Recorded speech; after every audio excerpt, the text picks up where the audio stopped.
Hey everyone, my name is Matthew Matoyer, and today I'm going to teach you guys some tips and tricks on a 1 second animation that would be used for something like a broadcast, wipe, or transition, even in a game or something like that. So let's get right into it. So what I've got here is I've got my vector logo, right? Centered. It's very kind of plain Jane. I'm going to go ahead and save this on my computer, and I want to save it as MV logo 3D. I'm going to hit save. First thing I want to do is I want to make sure that this Illustrator 8 is actually checked. I still do it the old school way. It just works for me. Always hit OK on this. And now we're just going to jump right into Cinema 4D. I'm going to hold Control and Shift and O to open up my file here. So I've got my MV logo 3D as an Illustrator file. I'm going to leave everything else here as default. Hit OK. Switch to my 4-pane view, and I'm going to hit H on all of them so I can see what my vector logo looks like. Now the first thing I like to do when it comes to these 1 second animations is scale is very important. I'm going to go ahead and create a figure by default, and if you look, you're probably wondering why the heck am I doing that. I'm doing that because I want to make sure that the logo is relatively the same scale as like something in real life. If you have it too big, it could create problems, and if you have it too small, it could create some problems. So I like to use this guy as a generic kind of ruler to see how big my scale is. So I'm going to zero out the X and the Y on my logo so that it's dead center, and then I'm going to hit T for the scale tool, and I'm going to scale this up, and I'm just eyeballing it, and I'm going to move it up just to kind of see that looks good to me. Not too big, not too small. But I'm actually going to want to make sure we are at 0, 0, 0 for everything here. So now that that's done, I can delete the figure, and I can come back to my main view, hit H to kind of focus on this. And this is what we have. Nothing special, but let's first save the file so we don't lose it. So the first thing I want to do is I'm going to save this. I'm going to call this our 1 second animation. Yeah, so let's get going. So here we go. First thing we're going to want to do is we're going to want to come in here. We're going to hold Alt and make the vector stroke a child of the extrude, and we're going to call this the inner logo. Now once we have that, the first thing I always like to make sure is the direction is set to Z. That means that either it's receding back in Z space, right? Sometimes if you have it on auto and you have a complex logo, it will actually reverse. Some strokes will go forward, others will go back. But if you put it on direction Z, they all go on the Z axis. We're going to go ahead and try to find a thickness here that works for what we want to do. I don't like to make my logos too thick, especially with a 1 second animation. It's too fast. So I'm going to go ahead and put this on something like 25 centimeters. And if you hit ND, you can start to see the lines of the geometry. So what we're going to do here for the inner logos, we're going to go to the Caps tab. We're going to switch tessellation from Ingon to... I'm probably going to go regular grid for this, for now. We might switch that up later, but let's just go regular grid. The way this works is the smaller the size value, the more geometry you have. So yeah, that works for me. And what we're going to do is I want to do a, for the size here of the bevel, I want to keep this small, so maybe 0.5, and we're going to do subdivision of 6. So there's 6 cuts on a 0.5 centimeter radius here. Now, I like to do, when I'm doing logos like this on a 1 second animation, the rounded edges are what catch the light. So when we get to the rendering and the material section of the tutorial, that's really what's going to give us that big pop wow factor, right? And we're going to use basic materials. I'm not going to go crazy, but you'll see how that kind of stands out later. Now we're going to basically just hold Control. We're going to drag the inner logo down. We're going to name it the outer logo. And what we're going to do is right off the bat, we're going to cut the subdivisions and the size to 0, right? So once we put this at 0, subdivision, everything else gets grayed out. What we're going to do is we're going to hit extrusion, and we're going to also click bevel outside. Now what happens is when I do this, you'll see that the logo is actually going outward, right? We're also going to increase the subdivision, and if I start playing with the offset, you have to go kind of gentle with this. If you want to do an offset maybe of like 2 centimeters, it's going to give us this nice like extrusion, right? So now if I middle mouse click, go to my top view, and just push this back ever so gently, you'll start to see we now have two versions of the logo, but one is the main part, which is the really heavily subdivided in the middle, and then the outside is this very it's a much wider version of the logo. Now again, when you are doing logos like this, you're going to get some overlapping, right? It's sharp points. This is just kind of what happens, right? So we're going to be okay in this instance for what we're working on, but just keep that in mind. If you're working with a more complex logo, you might run into that issue. All right, so now we've got our inner and our outer logo, right? So what we want to do for this animation is we have to kind of think way, way, way far ahead. When we're thinking far ahead, what I mean by that is on our animation, we want the logo to kind of appear, right? Does its animation, which is just kind of like it appears, it has a big punch to it, a visual punch, and then we want it to zoom towards camera, and we're going to fly into the logo. Now, in order to do that, we kind of have to prep ourselves for like, well, how are we gonna pull that off? So what we have to do is we have to kind of build into the logo a preset for basically making compositing much, much easier. So for the inner logo, so I'm going to hide outer logo, and I'm going to go to the inner logo. As you know, we had it set on 25 centimeters. That's too much. We're going to go something really thin. We're going to probably do 5, 3, no, let's actually go to 2. We just want enough space here to where these edges from the bevels are not touching. So we're looking like we're pretty solid here, so we'll be okay. We're going to turn the outer logo back on, and now nothing really has changed, right? We're going to grab the inner logo, and we're just going to push it in a little bit more, just so that it's a little bit more inset here, and we have some nice levels. Again, the more complex your levels, more opportunities for light hits and light capture, like specular hits are going to be really making your animation jump out when it comes to the rendering and materials section. So we've got that. Now we're gonna leave on the outer logo, which is the back, and we're going to go in. We're gonna turn off the inner logo. Now, when we turn off the inner logo, we're gonna duplicate the inner logo, right? And we're gonna call this. We're gonna call this the Crypto Matte logo. Now what we want for this one is kind of simple. We don't want any subdivision. We want this to be 0, and we want no extrusion. We want it to be flat. We want it to be absolutely flat. So if you're looking at it, this is what we have. We're going to come over here to the object in the Z for the offset, and we're going to do even smaller. We're going to do 0.1. That's too small. Let's go 0.5. 0.2. Let's go 0.2. And we're actually going to turn this off and just go straight to Ngon. So there's no need for a crazy subdivision here. Now, just to make our lives easier, I'm going to create a default material, and we're going to make this obnoxious green screen color. This. So now when you look at all of these things together, we're going to layer them to where the inner logo is what's on the front. And if we hide this, we now have this green logo sitting here. Now, what we also want to do is we want to make sure this logo, this part of the logo, is as flush as possible with the back. If there's a little bit of overhang here, that's okay for what we're doing. Not that big of a deal.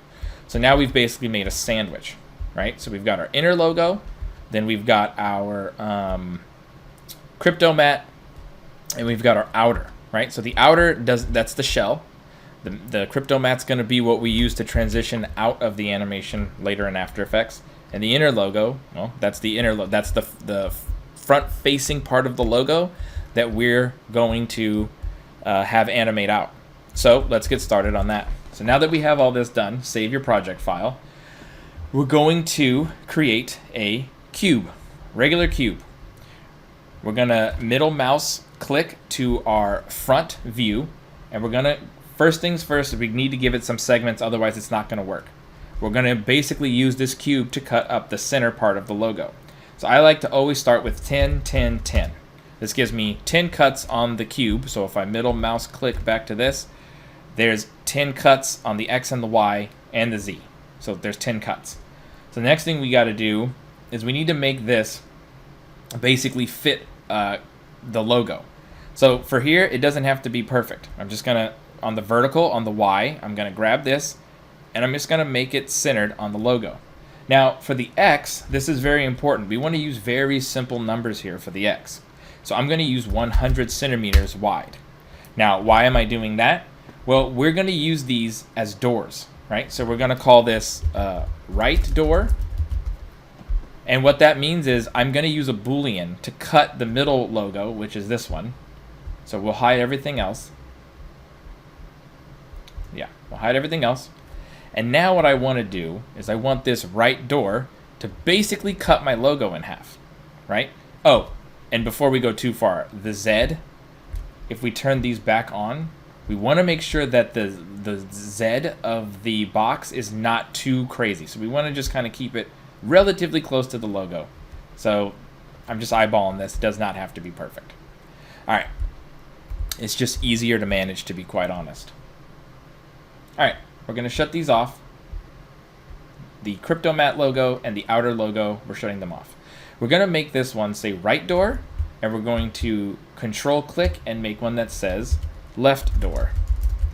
Now, we can hide the left door for now, but for the right door, we want this. So if we go to our front view, we want this to basically this left side to be in the middle. So since our X is 100 centimeters, we're going to push this 50 centimeters positive to the right. That snaps it perfectly to where we want it, right? We're going to do the same with the left, except it's got to be negative. So instead of 50 positive, we're going to do negative 50 on the X, and now we have this. So if you middle mouse click and go to your front view, you can see you have your left, you have your right. Garage doors, ready to go. So now the next thing we got to do is we have to create a bool, right? A Boolean is basically a cut. So we're going to say, we're going to go inner logo left, and then we're going to control click, or control C to copy, and control V to paste.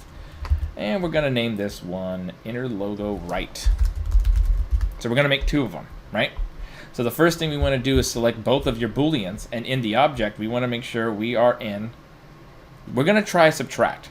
If subtract doesn't work, we might go to another one, but I think subtract is going to give us what we want. So we're going to middle mouse click and go back to our front view, right? So let's just start with the right. So we'll hide everything on the left that says left. We'll hide them out. So now we just have our inner logo, the right door, and then we have the inner logo right Boolean. So we're going to put these two together. And as you can see, it's doing it, but it's cutting the logo out of the cube. It's not what we want. So if you swap these, right, now we're getting it, but we want it to, again, we want to see this side. So basically where the cube and the actual logo intersect is what we want. So let's go back to your bool, and instead of subtract, go intersect. So now what this basically does is now the right garage door with it, which is this invisible box, is showing us that part of the logo. Well, that's perfect. That's what we want. So we're going to turn our left doors on, and on the inner left logo, let's make sure we also put this to intersect. We're going to put the left door into that bool, and then we're going to control, click, and drag the inner logo up like this. So now what we have, look at that. Now we have our inner logo, but we have it with the opportunity where we have these garage doors that dictate how it gets cut up, right? You see that? So that's great. So now what we have is we have the ability to, now this is where the CryptoMat thing comes into play. When our animation wipes like this, we're going to reveal that green. Now what that green is going to be is it's going to be any color we want, but we're going to basically create a CryptoMat later on in the rendering process, and we're going to use this to composite this. We're going to fly through this green and wipe back into the video. That's the next cut of the transition. So we're going to come here, we're going to zero this out. Save your project file. Now as you can see, our logo is ready to go. It's got everything we need to animate this properly, and we're just going to have some fun now getting into animation. But before we do that, the first thing I like to do is when we go to our outer logo, which is the thickest, it's got the most depth on the Z, and it's 25, right? What we want to do is we want to split that difference, and I'll explain why in a second. What we want to do is we want to create a null. Now when I animate logos like this, I always like to use null objects for many reasons. But one of the main reasons is because it's just, I like to make sure that these elements stay at 0, 0, that they don't change, and I don't want them to in any way, shape, or form, I don't want to keyframe these, right? Because we're going to have to keyframe these door elements here. We're going to have to keyframe these later and animate them, and it's just easier to keep all that stuff separate. So I'm going to make a null that's dead center in the whole 3D world in my project. Now what I'm going to do is I'm just going to eyeball this. It doesn't have to be perfect.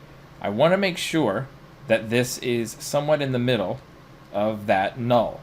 And the reason for it, is really rotational values, right? When we rotate it, if we have the null towards the front, it's going to look strange when we rotate it. It's going to be more anchored heavy towards the front. We want it to kind of be in the center. So when we rotate it, it's equal rotations on the X, Y, and Z. So once we have our null object, we're going to call this our logo null. Now we're going to use this null to do all the animations. Simply take all your elements underneath, drag them into the null. Now, as you can see, if I go to the rotation, so if I hit R for rotation and I rotate it, it's kind of easy to see that it's rotating on its own center of gravity. That's what we want, right? Its own center of mass, I should say. All right, so now that that's done, we're going to start the really fun part. We're going to start animating, right? So like I said, we want a 30 frame animation. So the first thing we're going to do is put this to 30 instead of 90. And I also like to come in here, and I don't like to use all frames. Sometimes it goes too fast. So we're going to check that one off, and we're going to come down here to go 30. So now the animation, when we hit playback, it's only going to do 30 frames a second. Now, I always like to start animating with my dope sheet or my curve sheet up. So I'm going to hold Shift F3, and we're going to get that up here. Now, by the way, I don't know if you're not familiar with the timeline down here. It's the same, navigation tools. So I'm going to hold 2 and right click and drag to kind of scroll across so I get everything I need with my 30 frames. Now when we're doing a 1 second animation, something that took me a while was to learn, well, how do I space this out? How do I make this all work? So basically, the first thing we're going to do that's a huge tip and trick is we're just going to create a regular camera here. Where are those at? Just a camera. Just a basic camera for now. And I'm going to zero all of these out. So X, 0, Y, 0. Z, I'll leave. And then I'll zero out all my rotations. So now we're just looking dead straight on at my logo. Nothing too fancy. And for now, we're going to right-click on camera. We're going to go to rigging tags and protect it. This is so I don't start moving the camera around. I just want to animate with a locked camera, and I just want to get the feeling down right. So the first thing we're going to do is, now that we have our null set up and everything's ready to go, when we're doing a 1 second animation, you need every single frame to explain visually what's going on. So what you don't want to do is, for the first frame, you don't want your first frame to be blank, and you don't want your last frame to be blank. Your first and last frames need to have some sort of information in them. It'll make sense a little bit later. So when we're ready to animate, I'm going to drag this over to frame 30. I always like to start my animations at the end. So in other words, I know the logo. I want the logo to be landing at 0, 0 coordinates for all of my rotation and transforms. So I'm just going to go ahead and paint, click and drag these down, and I'm going to key even the scale. I'm going to do everything. Now that I know we're landing at 0, 0, it makes my life easy. I don't have to try to come up with some different numbers. I just know the logo has to be at 0. So now we're going to go to frame 0. And I'm just going to pick a random number when it comes to what the Z position is. I'm going to pick something 500 centimeters. It's pretty good. Again, if we look at the frame, so if we go to our camera and we go to composition and grid, this is just going to kind of show you guys, again, like this is a good, if you put this on cells 7, this is a good size, right? It might be a little too small, to be honest with you, but I think it'll be okay for now. You just need that first frame to have some visual information, right? So the logo is there. The logo, the frame before this plays in your video, that's frame 0, right? It doesn't exist. The first frame of your animation, you want a little piece of the logo showing or a little piece of the object showing. Same with the last frame. So we're going to shut this off and let's start animating. So by default, I like to animate while the animation is playing through. So I'm going to hit F8 on my keyboard, and we're going to see this. the computer's doing Cinema 4D by default, just kind of starts doing this Bezier animation. So when you have 2 points, so right now, by the way, I should explain, we are in our track mode. So track just shows keyframes with these blocks, right? If you hit tab on your keyboard, you'll see a spline, and this spline is the animation. It's basically saying, so if you highlight this dot, it says, hey, I'm at my key value is 500 centimeters, and my end point is if you do your last keyframe here, it should be, let's make sure we're on position Z. So this last keyframe says I'm at 0, right? So this is my curve. So if you look at the animation, it's slow. It slows down in the beginning, speeds up in the middle, and then slows down at the end.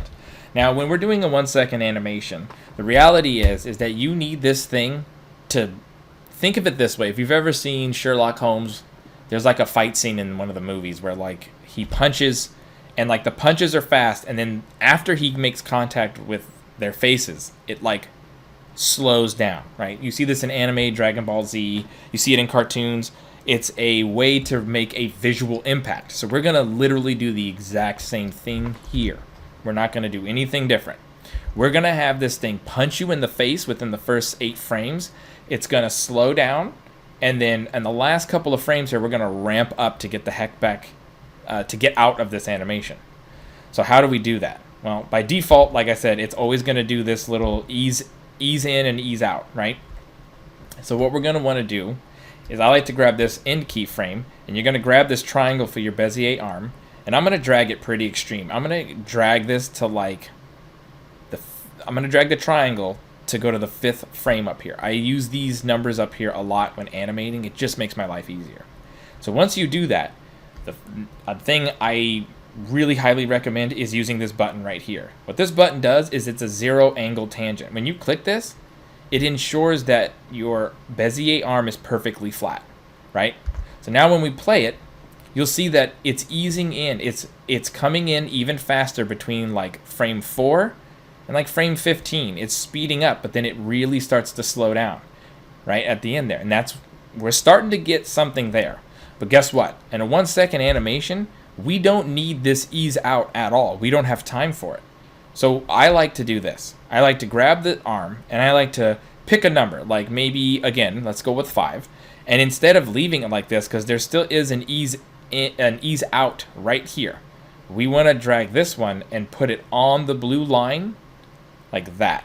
Now, what is this doing? This is kind of saying, again, get there even faster, right? If we start to move this Bezier arm closer to the keyframe, right? So if we put this on frame 1 here on the line, what we have is now it's easing in, right? That's great. And that's what I used to kind of do, but it's still not the visual impact we're looking for, right? So what I'm going to do is I'm going to kind of lower this back to where I had it. Maybe we'll go 3, right? So here's the trick. When you have an animation like this, the computer, you can't use your Bezier arms to really give you what you're really looking for. It's not going to work. So this is what I've kind of started doing. I'll kind of come down here where, like, if we zoom in, so if I hold 2 and right drag click over here, right? Look at how close this is to 0, right? So I'm going to go ahead and actually hold control on frame 24. I'm going to click this, and it should make a keyframe. So if I hit tab and you go back to your track mode, you're going to see that on the Z position, I've created a keyframe, right? And it has the values of where the blue line is down here. Now, why did I do that? Well, now what you can do is you're basically telling the computer, grab this. I want the value of the numerical slope that I had. I just want you to keyframe it and actually make it perfect. The reason why is because we're going to slide this over to the left to frame, let's say, 6. So now when you look at your graph, it's going to look like it flatlined, right? It looks weird, right? Now, why is this? It's because you're forcing something that was way over here to come over here. So now when you play it, look what you get, right? You get a very abrupt punch in the face. This is closer to what we want, right? So what we're going to do on frame 1 is we're going to even bring this further over and make this even more shallow. We're saying accelerate to this next keyframe. Go faster. Go as fast as you can here. and then you're really going to slow down, right? Right. So now if I hold 2 and click and drag to the right, you're going to see that this is basically a flat line, right? And now that we have these two together, this Bezier arm, because they're so close to numerical value, right? This one's 0, and this keyframe over here is 6.4. So they're close. So now on this one, we don't need this Bezier arm to pull all the way to frame 5. We can kind of chill out on this and kind of, we'll put it on frame 15. And again, hit this 0 tangent so it's straight. And now when we play it, right, now we're starting to get this kind of explosive look. Still not enough though. So if we hit tab and go to your track mode, we want to grab this middle keyframe and push it over even further. Now look what we're getting. We're starting to get something kind of visually interesting here. We're going to push it to 3. Let's push it. Let's keep pushing it. Now, as you can see, this is starting to kind of look like a punch, right? It's hitting you in the face. It's just getting right down to business, right? It's kind of doing what it needs to do. It's smacking you in the face, and then it's a very subtle ease, right? So it might not be enough of a subtle. So if I drag this timeline down and we really look at this, if you really look, that bottom of the logo, it's moving, but it's not moving enough. We want it to move a little bit more. So how do we do that? So what we're going to do is we're going to zoom into this. We're going to highlight this keyframe, and it's at 6.4. We're gonna go a little bit higher to like something like 8. And what we want is, so if you can look at it now, if you look close, that logo's hitting and barely moving. That's what we want. That's exactly what we want. Now, here's the next trick. We're gonna stop the animation. We're gonna hit F8 to pause that. We're gonna hit tab to go back to our tracks. When you're doing a 1-second animation, especially like for broadcast and stuff, what I've learned is like, you don't want this right here, because what this is saying is like one of the rules of animation is nothing should really stop moving. Things are moving all the time all around us. Even when we're still, air and particles of dust are still moving. So what I'm going to do is I'm going to take these Z position keyframes. Actually, I'm going to take all, well, let's just do the Z for now for purposes, and then we'll bring it back and do the rest of all the animations. It'll make sense. So we're going to grab just the Z keyframe, and we're going to pull this all the way over here, over to like either 40 or 45. Let's go 45. And when you see that, the difference is the logo never stops moving. So again, if you make this full screen, you'll notice it's moving. So even on frame 30, when we're like kind of not supposed to be moving because we've hit our final destination, it's creeping along at like a pixel, like a snail. It's a movement enough to feel it. You don't see it, you feel it. That's what we're going for, right? So now that we've got that, that's great. So now basically what we're going to do is we're going to take this same technique and we're going to do it to the other parameters here, right? So again, I keyframed all of my logo stuff at 0, right? So what I'm going to do here at frame 1 is I'm going to do the same with rotation, right? So we're going to pick, I'm going to hit R for rotation tool, and I'm going to just kind of freestyle this, and I'm going to make the logo look like it was being thrown at the camera. So I'm just visually finding something that's interesting to me, and here are the coordinates, right? So I'm going to make these a little bit easier, and instead of having negative 37.4879, I'm just going to do negative 37. The next one I'm going to go negative 51, and the next one I'm going to go negative 21. Now I'm going to click and drag on these diamonds to keyframe them. So now in my rotation, this is still my track mode, I have these. And again, if we highlight just the rotation and we hit tab to go back to our curve view, our animation curves view, it's the same thing. It did the same thing. So now if you look at this, look at how offset, this is the default Bezier S curve it has, where it's got an ease out and an ease in. Look at how weird it looks up against our animation. It's because the Z position is kind of really working for us. Now we just need to tighten these up. We're going to do the same thing. We're going to do it all together at the same time. We're going to click this, because remember, all rotational values end at 0, right? Key value 0. So we're going to grab all of these, and we're going to shift this over again to something kind of far over. It doesn't have to be perfect. Again, you kind of want those inconsistencies. It's going to make your animation unique. So once we drag that to 7, right? We're going to hit the 0 tangent to make sure it's perfectly straight. And then we're going to highlight all 3 of these at once. We're going to shorten them down to like frame 3. And we're going to make sure the triangles are on their lines themselves. So the Z line, we want to make sure this triangle's on number 3. If you go down on the column line right there, same with the green. And the same with the red, right? Again, when we play it, now you're starting to see it's kind of working, but not really. And that's because, remember, at frame 24, I believe, we decided to control click, right? Which is what we're going to do. We're going to control click while we have all 3 selected, and guess what it did? It creates the same thing. It creates a keyframe closer to 0, and we're going to drag this right underneath where our Z1 is at frame 3, right? And if we hold 2 and right scroll over and we look at this, we're going to see, oh man, like what's going on? Why is my Bezier so crazy? Well, the Bezier is crazy because it kind of inherits from where it's coming from. So we want to kind of make this smaller. And again, with these now, we want to make these almost go straight into it. Again, we don't have time to do these nice S-curves and all this other stuff, right? We got to get to work. So we're going to also drag these out to frame 14. So this is the Bezier arm for the final keyframe, and we're going to 0 tangent that out.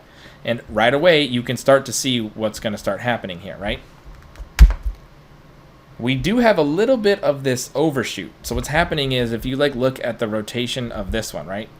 If you hold 2 and scroll up, you'll see that it's actually going past its location. Now, I don't know if we necessarily want that. I mean, it looks kind of cool, but that's kind of not what we're looking for. But you know what? Let's leave it. I like the way it looks. It's kind of giving it a buoyancy look, and it's kind of looking like it's floating, right? So if I hold Shift and hit F3 and you look at it full screen, you can see it's got a little tilt at the end. Again, I like it. I'm going to leave it. You can fix it. And what you want to make sure of is that you don't have your lines going above this darker line here that represents 0. Basically what's happening is saying that my rotations are going from the negative and actually going up into positive just over 0, and then they're sliding back down to 0, right? So we're going to grab our last keyframe, and I'm going to even Bezier I'm going to drag the Bezier arm to like 9, and then hit 0 tangent again, and now we got something like this. Cool. So now I'm going to hit Tab, go back to my track view, and I'm going to do the same thing. I'm going to grab these last rotational values, and I'm going to put them on frame 45. Again, now we've now matched the rotation to the same way we did the Z. So the timing's the same, and the keyframes are in the same place. Now let's go ahead and work on scale. Now scale's a little different. We're not going to do the exact same thing. What we want with scale is to, again, think of scale as something where, like right now, we have a decent scale, but we're going to be animating the camera later. So we want something a little bit bigger than this that kind of fills up the frame, right? So by default, remember that I already keyframed the scale on frame 30, right? So if we go to frame 30 and we look at our scale here, so if we twirl this down and we'll twirl these up, if you look at this, there's our scale, right? So what we're going to want to do is actually move this to frame 3, because that's where our big visual impact is happening. So we want the logo to basically get a little bit bigger in like these frames, right? So to kind of, and again, I like to do it separately from Z position for many reasons, right? It's really hard sometimes if you get changes on something like this, it's just easier to have them separate, because if a client says, oh, could you make that a little bit bigger? You just come change your scale and your Z position doesn't move, and no one's the wiser, and it's much easier to do. And you don't have to deal with like Bezier curves and all that stuff. So we're going to take our scale and we're going to leave it on frame 3. Remember, it's at 1. The value is at 1, which is regular size. We're going to control, click, and drag over to frame 0, so that if you look at our scale specifically, it should be a straight line. So at frame 0, the scale is 1, and at frame 3, the scale is 1. Well, we don't want that. We're going to highlight these 3, and we're going to say, for the key value, make this 2.5. That's too big. Let's try 1.5. Perfect. So now when we change this, by the way, what this is doing, it's the same thing as coming in here and typing in 1.5 and keyframing it here. It just does it here, and it's much, much faster, and I don't have to click out of that. I don't have to leave my timeline. So I'm going to hit tab now on my tracks for scale, and this is now, it's doing the same thing, right? It's giving you that ease in, that ease out, right? By default, that's what it does. So now let's hit F8 to play it, and let's see what we got. Now, see, now we've got this nice visual hit. It's kind of cool. So now we are kind of cooking. We've kind of got our animation. It's feeling good. It's actually looking pretty good, and the energy's there.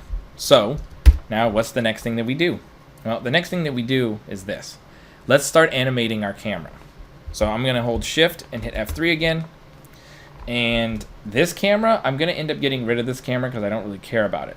I use Octane for my render engines, and you can use anything. Arnold, Redshift, doesn't matter. I'm going to now try my best to figure out how to get a camera in here, and let's make that work. So let's go ahead, and I opened up my live viewer for Octane, and we're going to create an Octane camera, okay? So the first thing we're going to do is we're going to come up here, and we're going to call this camera. So cam 1, okay? So camera 1, we're just gonna, again, leave it at the same position as this camera. So now that we have camera 1 here, we have the same value. So if you look at this camera, we have negative 227.59, and same with this one. We're gonna delete this camera for now because we don't need it anymore. So now what I'm kind of prepping is I'm prepping my cameras. Here, I'll go back to standard so we have some more space. I'm going to start prepping my cameras to animate them, right? So the first thing I want to do is I want to go to frame 0, and I want to actually push this camera back a little bit more. Let's go to negative 350. Let's get brave. Let's go to negative 400. Now I'm going to middle mouse click to go to my four plane views, and I'm going to hit H in each quadrant so I can see what's going on. And I'm going to zoom out from each of them a little bit so I can see kind of what's going on. I'm not going to touch my perspective. I'm going to hold camera 1, and I'm going to, on my top view, hold control, and I'm going to drag my second camera out. Right? Now my second camera, this is going to call this camera 2.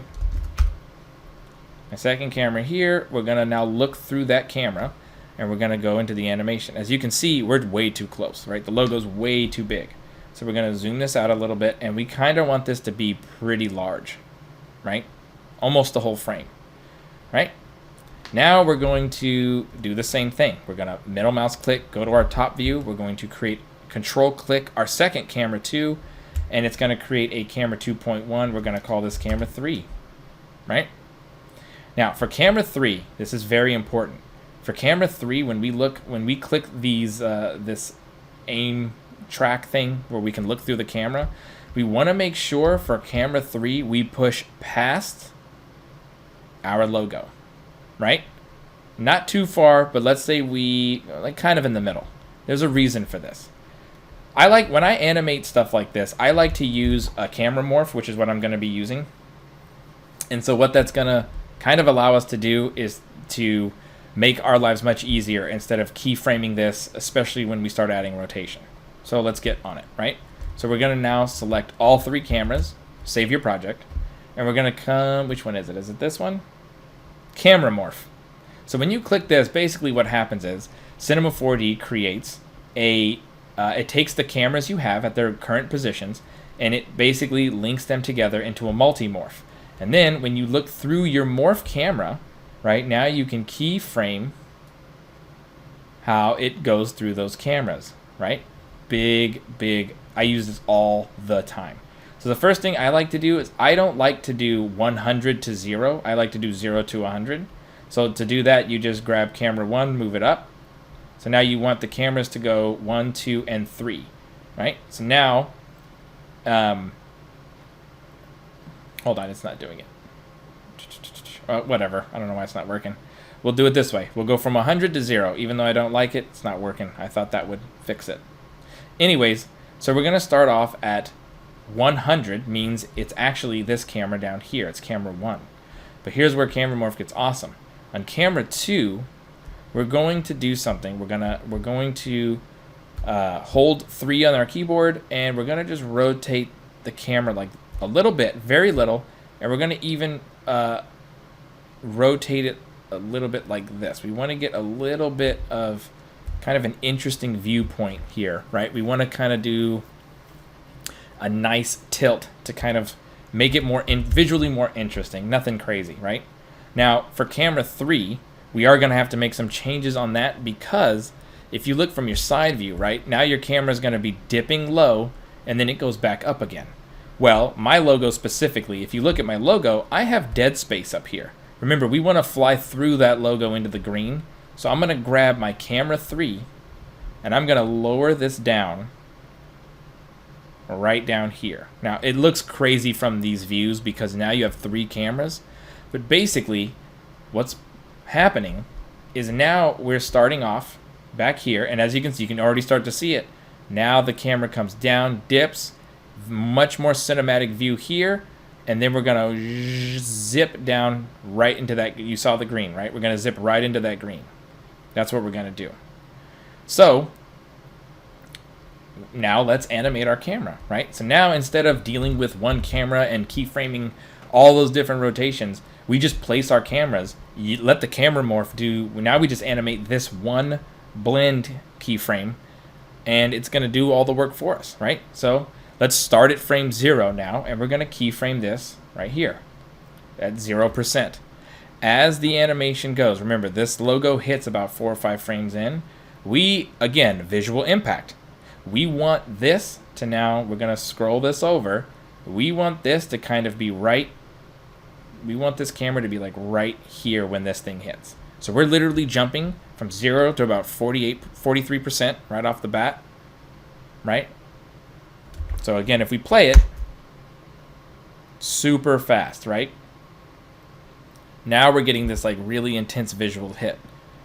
So now we're saying from frame 0 be at 0%, and then at frame 5 be at 43%. Now here's the best part. While our logo on a 1-second animation, you want it to breathe for a little bit, right?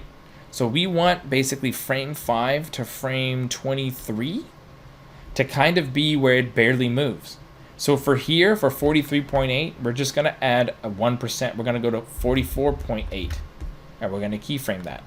So now, if you hit Shift F3 to go into your animation timeline to pull up, and we're going to look now at our camera morph, right? So we're going to click Blend, and now if you look, these are our the keyframes for our camera morph tag, right? So we want these two right here to be very close to each other. So we have that big difference, huge change, small change, and then at the end here, while we animate out, we're going to do another big change. So we're now going to grab this, and for our last keyframe, we want it to be like right here. So about 90, we have to go past the green, remember, so we're going to have to go to like 94%. We're going to keyframe this. And so now if we hit H on the timeline, we're going to see all of our keyframes and what happens. So now, if we play through this, and let's go ahead and turn the first dot on all the cameras red so we don't see them in our viewport, look what we have, right? Now we have this. Now the animation is still the same, right? But we have this, again, the first couple of frames, huge change. Very little change, almost not even noticeable, but it is moving, right? It's moving. If I go quick, it's moving. And then we have an out, right? So we're maximizing every frame. So now we got to, again, take that same principle of let's not wait. We got to get straight to the point. So we're going to literally grab frame 0's Bezier arm and go straight up. We want this to go immediately in as fast as possible and breathe and hit. And get into this even faster, right? So again, visual impact, bam, bam, right? We want that explosive punch in the face. We don't have time to be messing around and easing in. So now that we've got that, let's fix this out. Where the out, we want this to ease out here, but we don't want it to ease in here. We're losing that time. So if we, again, do the same thing and make it very intense, sometimes I like to just kind of keep it direct. So I'm just gonna pick frame. I'm gonna put the Bezier triangle hand on frame 28, And what it's basically saying is, yo, once we get to the third keyframe here, let's just ease out and get right to the point. Get right into the transition part, right? Oops. All right. So we've got that. It's looking great, right? Maybe something like this. Again, we do need to be able to read that, like, as we're zooming in here, the garage doors are going to be opening on my logo, or on our logo. So we want to make sure we have some time to visually see that as well. All right. So now it's looking pretty good. So now when we play this out, it's looking great. So now if we hit tab here, we look at all of our keyframes that we have, right? Now, the difference between the camera and these keyframes here is we want the camera to, it has to end at frame 30 because that's how we get the heck out of the animation. Now, that being said, we're going to start playing with some stuff. It seems to be a little too fast on the first 5 frames, so we're just going to grab the camera and we're going to move it to frame 8. Let's see what we get. Right. Now we're getting into something kind of a little better. Now, if you look at this, there's a big difference between these two. See this here? That's too big of a jump. So visually, that's like a jump cut frame. And so again, we're going to have to now hit tab on the camera morph, and this is too extreme. So let's go ahead and bring this down a little bit. Now when we look, I see how that fixed that that jitteriness. So, and if you're wondering how I'm doing this, I'm using G on the keyboard goes 1 frame forward, and F goes 1 back. So again, if you look at this, it's less drastic, right? Right? So now here's the other thing we want. Now that I'm looking at this, it's looking pretty solid. But I'm kind of losing the visual rotation, right, of the logo itself because it's happening at the exact same time as the Z animation is hitting, right? So we lined this up with the position. So if you look at the Z here, it's lined up with these. The scale and the rotation, they're all the same. That is looking kind of boring. So all we're going to do is we're going to grab the rotation, and again, let's push it to 8 to see if that works. It's good, but it's too robotic. It's hitting. So let's do, it's hitting the same keyframe as the camera. So let's go ahead and move it to like something like 6. Right? So right now, we're just playing with it until it feels right. I don't know if it is 100% right, but we're going to play until it's starting to feel good. Right? And something else we're going to do is we're going to actually click these down, and we're going to just drag down the values just a smidge. Again, we're not really worried about the numerical values when we're animating. That's not what it's about. It's about the feeling, right? So now if you look, now you're getting this nice staggering effect, right? You've got the logo smacking the camera. You've got the logo turning ever so slightly while the camera's rotating. It's giving it life. This inanimate logo now looks like it's floating in the ether somewhere, but it has this cool visual element and weight to itself, and now it's exciting to see, right? And again, we're going to really bring some of this out when we get into After Effects and we do like some basic compositing. So yeah, there's that. Now, we're almost done with the animation itself. So we're going to hit Shift F3, go back to our keyframes in the, what do you call it? We're going to look at our keyframes in the timeline. So now that we have this ready to go, let's now go back to these garage doors. Let's do these, right? So now what we want to do is once the logo hits, and as we're animating out, we need the transition to start to occur, right? We need this, we need the doors to start opening. So what I want to do is right here, as we start to kind of exit out of here. So like on frame 24, now here we go. Remember, these are all now at look at their numerical values over here. Very easy to deal with because of how we built everything, right? Because we animated the null, we're not animating these other things. It gets crazy if you start doing that stuff. You might have to depending on the type of animation you're looking for, but in our purpose, we're not doing that. So the first thing I want to do is at frame 24, for the left door, I want to keyframe just the X, and for the right door, same thing, just the X. Now, if we hit G to go forward in our animation, let's say to frame 28 just for now, we're going to move the, oops, I did this wrong. Hold on, undo. Made a quick mistake. All right.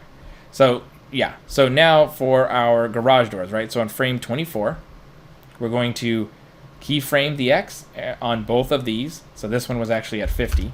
So we're going to keyframe him. And we're going to go to frame like 29, and then we're going to turn these, we're going to make sure we start to see green, right? So at this instance, we're going from 50 to 65, and the left door, we're going to do the same. -50 to -65. Now, once we have that, as you can see, just like magic, now our green part of our logo has appeared, right? So that green is going to be the next shot. So right in our animation, shot 1's playing behind the logo. We are going to cover up the whole screen, or at least for for half a second, and then when it starts to come up, we're going to have this bad boy reveal us, and we're going to go back into the next video. I know it sounds kind of confusing, but hang in there. It's going to make more sense.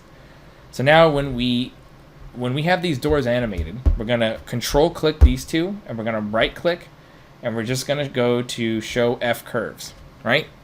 So what this is now saying is this is showing us these red lines over here. These are the doors that we're animating, right? And we don't want to see our camera right now, but it is selected. So if we just click anywhere over here and deselect this, control click these again, and go into show tracks, we see our tracks and we see our F curves now. We can hit tab down here and see them. It's much easier to deal with. Now, for here's what we're doing. We've set these keyframes just because these, frame 24 and 29 were close. So that's great. But guess what? We don't want this to fully open up by frame 29. It just kind of looks funny. So we're going to hit tab to go to our tracks. We're going to grab these, and we're actually going to push these back even further. We're going to push them off the timeline here of our animation. The reason why is because we want these to actually have an ease out, and a pretty good one. Nothing too crazy. We're going to drag them. Again, 0 tangent so that they're clean. And now what ends up happening is you're starting to see the doors open, but it takes more frames. You have to give the eye more frames because we've already smacked your face in the first 6 frames, and now at the end here, we need some time to start visually picking up, oh, there's something splitting open here. And when you start to see your next cut back there, it'll make more sense. So, that being said, that's looking really good, actually. So, cool. Now, the last thing, we're just going to leave it like this. We don't really care because, again, by the time we get here, we're already out of the animation, right? So, now, check this out. If you look, the screen at our last frame here, so frame 29, it's pretty good. Frame 30, it looks like we're supposed to be flying through, but we don't want to lose that keyframe, right? We don't want that. We're basically wasting an extra picture to tell the story. We don't want that. So we're going to go back to our camera morph, right click the blend keyframe thing here, and we're going to go to show track, right? So now if you look at this, this is our camera. We're going to grab this last one and we're just going to push it back. I'm going to push it back a little bit. It's not giving us what we want. So now we have to change the actual value. What I'm looking for, guys, is I just want the green to be full screen, just like that. See the difference? Now, what's happening is again, we're giving the eye more information. Hey, something's opening, and now we're in, right? So now when we play this, look what we've got. So now our logo's doing all this cool stuff, and we have our transition out. And again, I know it seems very hard. It's very hard to do 1-second animations when it comes to stuff like this, just because of how fast it is, right? It's freaking fast. And again, you might not have a 30 frame. You might have 45 frame from the client wishes. They might want a 2-second animation, but the principles still kind of uphold, right? And again, the more you can't do too much complex stuff in 1 second. It's just not enough time to visually get into certain things. It starts to get really hard with simulations and stuff. But for our purposes here, we've got something looking really good, right? It's looking really solid. So now let's just do this. Let's just keep a simple background, right? What we basically need is we need the first couple of frames to have an alpha channel, which we want to see what we're wiping. And then as we get to here, we're just going to kind of do something kind of simple. I'm just going to use a plane to kind of cover up the background. So what we're going to do is we're going to go in here and we're going to create a plane. And by default, it's going to come in as the Y. And we want to do Z negative. I always like to do that. I don't really know why. I just like it. And we're going to push this back in Z, right? We're going to push this back in Z space. So now we have this thing back here behind the logo, right? But guess what? It needs to be bigger. So what I'm going to do is I'm just going to scale this up. I'm going to kind of cover myself with 900 by 900. So it's way bigger than it needs to be, right? But, as you know, you can't have the logo cutting through, right? So if we go through here, the logo's cutting through the plane, not good. So what we're basically going to do is we're going to use the advantage. We're going to use the logo and everything of the quickness of this animation to our advantage. And what do I mean by that? So what we're going to do is we're actually going to make this smaller. I'm going to say make this 700 by 700, 900, 650 by 650. Yeah, let's do 650 by 650. So what we're going to do is we're going to basically have this thing just animate out of nowhere and just appear.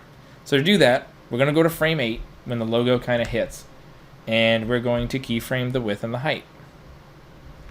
Right? So we're going to keyframe the width and the height at frame 8, and at frames, like maybe at frame 1, we're going to put these at 0. Right? Oops, put our width segments back up to 10, just why not? We don't really need them there, but so now if you look through here, the background just kind of scales up, right? Again, nothing fancy at all. But again, it's going to, we're just taking advantage of the fact that things are happening so fast. We just want, the eyeball is not even going to notice it. It's just going to be there. It's going to look nice. So now we've got this thing growing behind the logo, which is what we want. We don't want it there on these first 2 frames, and then gradually it kind of grows up, right? And then here it's there, and then guess what? We're flying into the logo, so the background doesn't really matter. So we're going to get some nice parallax there. All right, guys, so now we're going to hit Shift F3, get rid of that timeline, and now we're going to start like texturing and animating this, or texturing, lighting, and rendering it. So I'm going to open up my Octane live render view. I'm going to turn it on. I already have a preset for myself because I do daily renders. So here we are. Here's my preset. I'm going to probably lower these just for the sake of the tutorial. I'm going to do 2000. I'm going to do, not even. I'm going to do samples at 650, right?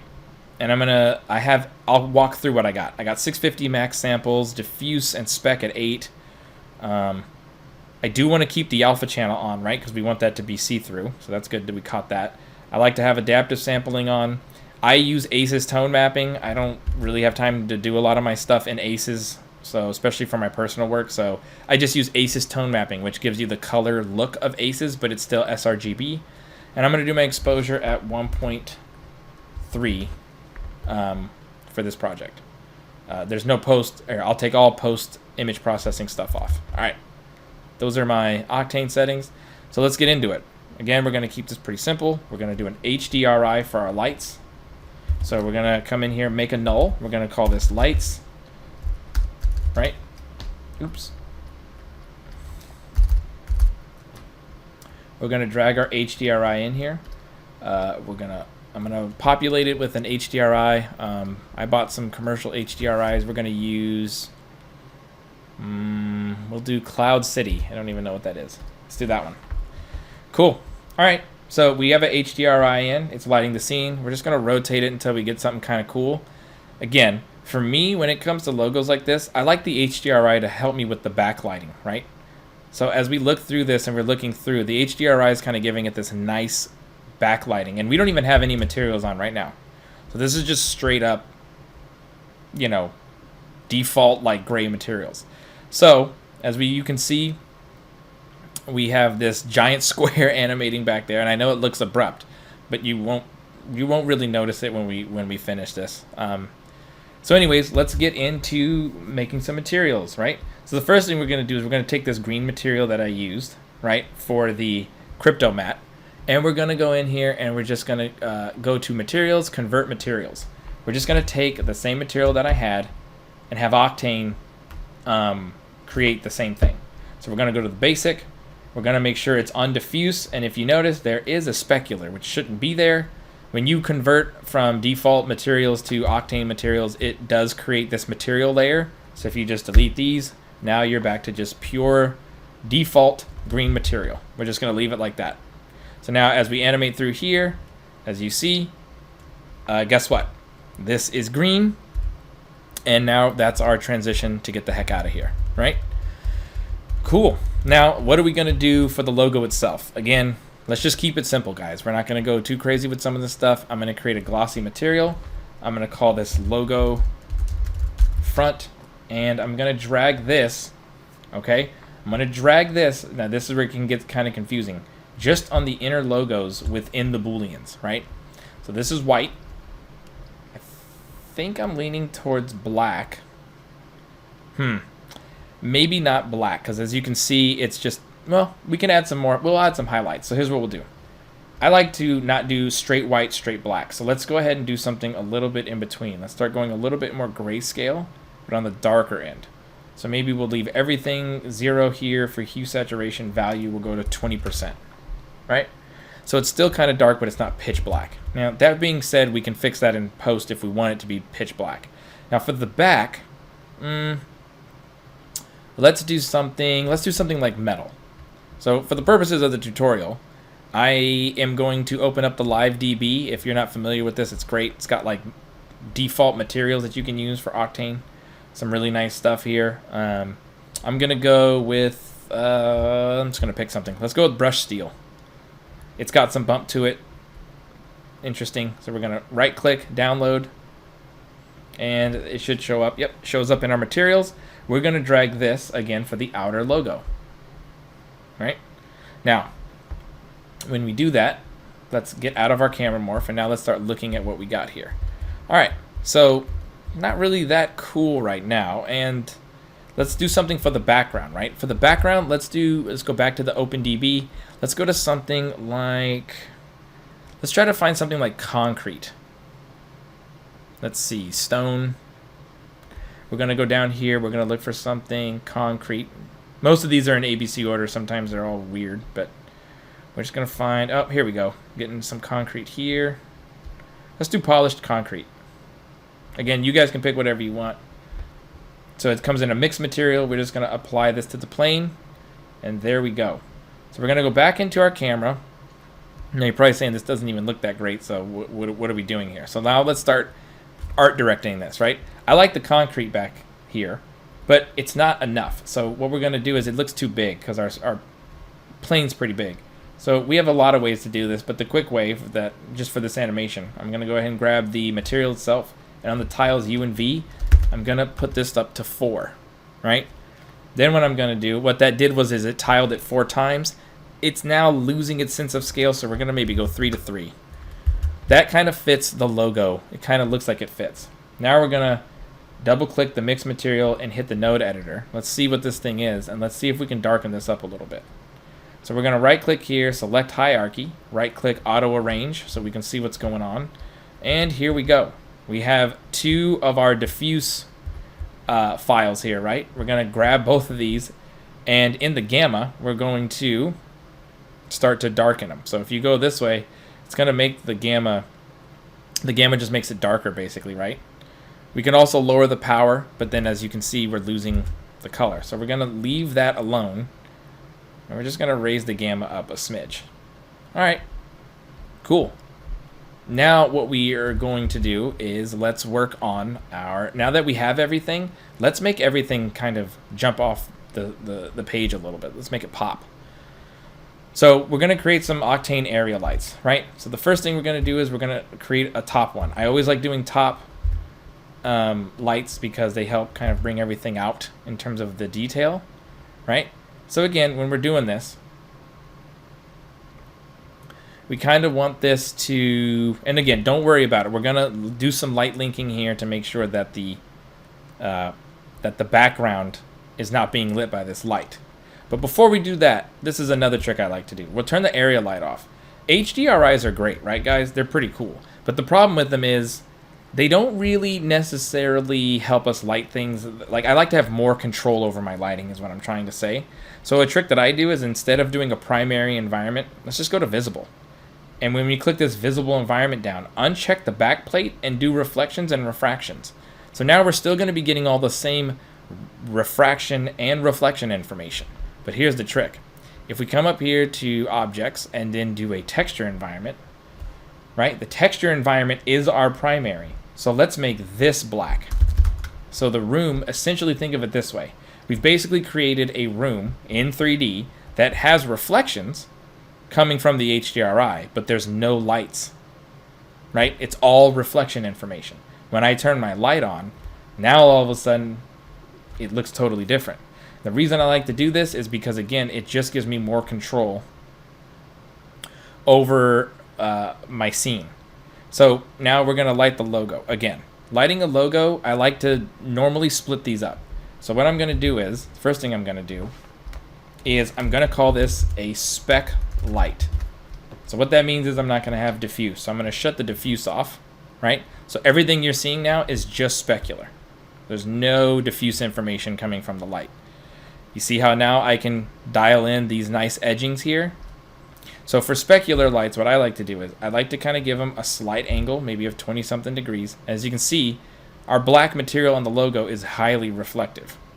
So what we want to do is we want to use this light to get these nice edgings up here at the top. And we're going to do the same even with the bottom. But instead of having it angled this way, we want to angle the light back up a smidge like this. And again, I'm literally moving lights, as you can see. It's changing the specularity, right? And here's another thing. Now that we have the animation all kind of dialed in, we can always come back into these inner logos here, and we can always come in and change the size of our bevel to catch more light. So right now we're at 0.5. Let's take it to 1. Now we're really getting these nice edgings kind of happening, right? Looks really good. Now, we only have 2 spec lights on our logo. We don't have any diffuse happening, right? So let's go ahead and let's put our first, let's put the spec lights in here, and we'll name them, right? So this is a spec light top. This other one's spec light bottom, right? Spec light bottom, spec light top. So now we've got this cool stuff. And again, as you play through the animation, because the logo is flying through Z-space, you're going to start to see much more light information kind of happening, all right? Now, you're probably saying, well, this looks weird because it's so glossy. We're going to fix that. First, let's finish up these spec lights. Highlight your lights, go to your visibility, and make sure you uncheck camera visibility. Now the light itself is no longer in the scene, right? You don't see the light above and below. Now let's worry about our logo here, right? So our logo, it's too perfect. It's too glossy. So the first thing we're going to do is, one of my favorite things, it's called a fall off. A fall off is a node in Octane that basically just kind of gives you a nice fall off, right? So when you put it on your roughness, right, by default, the normal is normal versus I-ray. So basically what that means is, depending on the number here that you set, it's the amount of glossiness, how rough it is, right? So again, we don't want it to be super glossy like that because you can see the light. So you just literally want to start playing with this. And 0.06 is giving us just enough of that variation to where you don't see this giant light in there, right? You've got this nice gradation in there.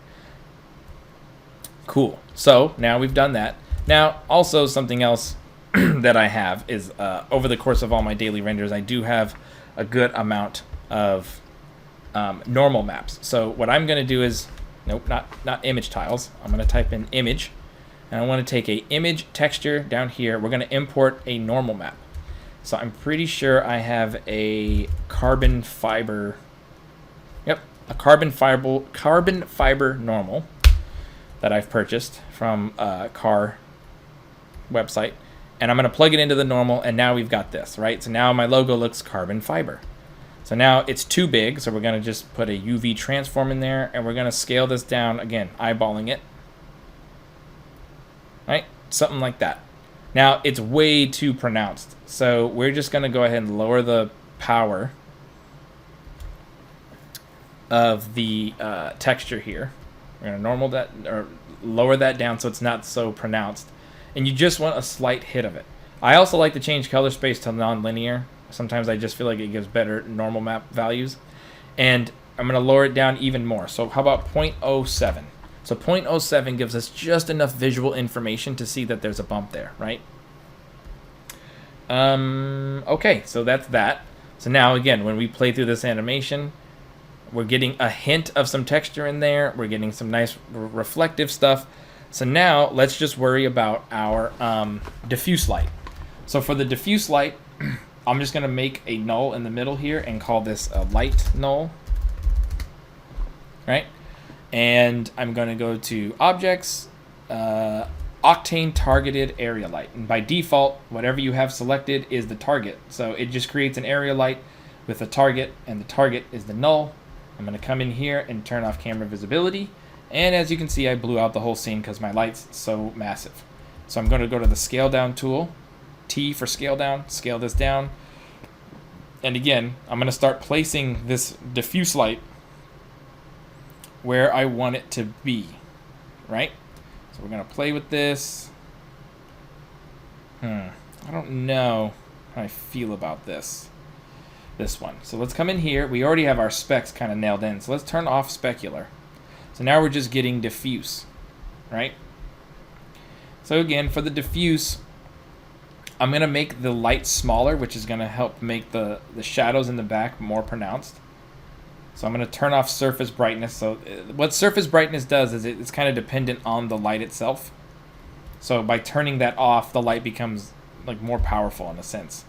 So, I'm going to play with this until we get something to look right. And you know what? I'm not going to lie to you. I don't like it. So I think our best case of what to do is to not use a light null and this area light. What I want is I just want to highlight the background with my light. So I'm going to make a new area light, and I'm going to move this up here.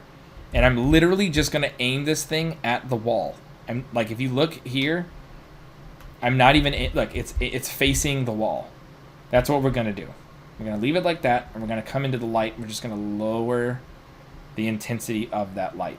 We're going to go to visibility. We're going to turn this off. We're also going to turn off shadow visibility for all the lights, because I can already tell that some of the other lights are starting to cast shadows. So we're going to name the top light the top background light, right? And that's just going to give us a little hint of some light coming up from above. And we're going to maybe colorize it to be more blue, right? And if we middle click to our right orthographic view, we're just going to tilt this down just a smidge, right? Just a smidge. Something like that. And we're going to call this top background light. And I'm going to do the same thing. I'm going to duplicate it and actually bring it down. And then this one, when I bring this one down, I'm going to leave it. I'm not even going to touch it. I'm just going to change. We're going to call this bottom background light. I'm going to put it up here. And I'm literally going to come in here and I might change the temperature and lower it a little bit just to give it some different, a different color there at the bottom. All right. So now if you look at our animation, it's looking pretty good, right? It's looking pretty solid. And guess what? When we come out here, we're wiping to the... You're probably saying, where's our green, right? The green is there, but we don't have any diffuse lights showing. So that's why it's black.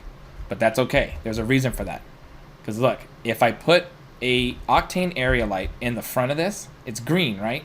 But the problem is if you start to zoom in here, you start to notice that there's bounce light happening and there's green coming on to the inside of this plate here, which is not even textured. So let's first fix this right here. This isn't even textured. Why? It's because, well, we have, remember these garage doors? The way that the texturing works is each individual object in here is responsible for different parts of like it requires different materials per piece. So right here we have the inner logo is the front of my logo. If I control click this down into the right onto the doors themselves, so now we have the same material. If you go in here and you start to look at this, you'll start to see, guess what? There's carbon fiber on the inside of that lip right there. Whereas before, if I delete these, look what happens. There's nothing. So that's how you put materials. So like whatever the cutout of the bool is, if the object is this, you need to whatever material you put here is going to change the inside where the bool's occurring. If that makes sense. All right. So we're going to delete this area light up here. So that texture is actually still green. There's nothing wrong with our animation. Now, for the last thing that I'd like to do, right, is this. When we come up to something like this, the metal is reflecting the concrete in the back. So how do we separate that? Well, let's put a light back there, just a specular light. So we're going to put another Octane light. We're going to call this behind logo spec light, right? We're going to come in here. We're going to turn off all visibilities. And guess what we're going to do? We're going to hit rotation. We're going to rotate it 180 degrees. Like that. So we're going to middle mouse click to our right view, and we're going to put this back here. Now, you can already see what's happening. The logo is now jumping off because the spec is like blowing out the edgings of the back metal layer, right? So this outer logo is getting blown out by this. So watch. If I make it red, you'll see. If I make it red and start lowering the opacity, you'll start to see now I'm getting this nice orange color. Again, none of this was planned, but I like it because metal is reflective. Metal doesn't have a color. It's only the color of the it only reflects colors. It doesn't have an actual diffuse, right? So I kind of like the orange. I'm going to try one thing. I'm going to put this to 6500. I'm going to click use light color. Come up here, and let's see if I can go ahead and make myself a blue color. I just like blue better. But I can already tell it's not working. It's not as cool. It's not as cool.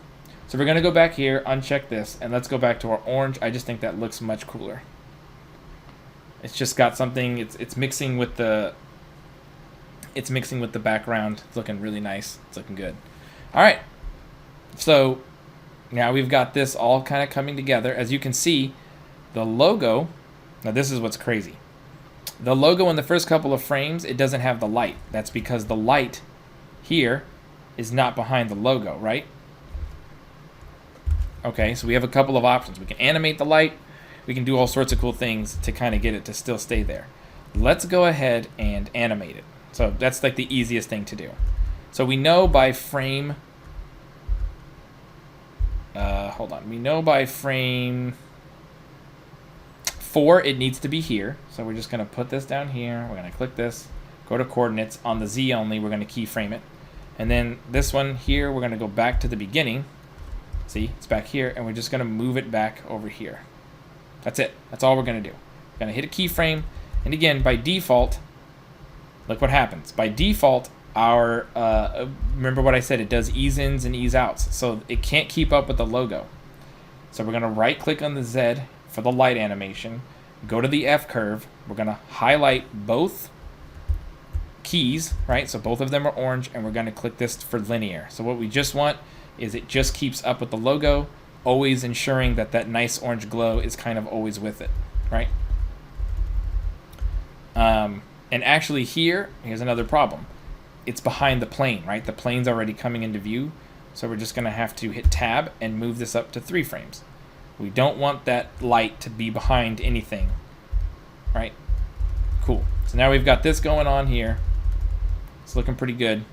Now again, because the logo's rotated, we're going to have to actually add a couple more keyframes on this to kind of make it look a little bit more consistent. So we're going to do the Y, and we're also going to do the P for the rotation. And we're going to make sure that we set the keyframes so that they're all 0, like they don't change right now, right? And that's because back here we want to make sure we're angling this down a little bit, and we're going to be pushing this down a little bit on the Y, just a little bit, to get a little bit more orange on the bottom part of that logo. And then again, as we start to get closer, it's coming into that full like orange color, which is kind of really cool, right?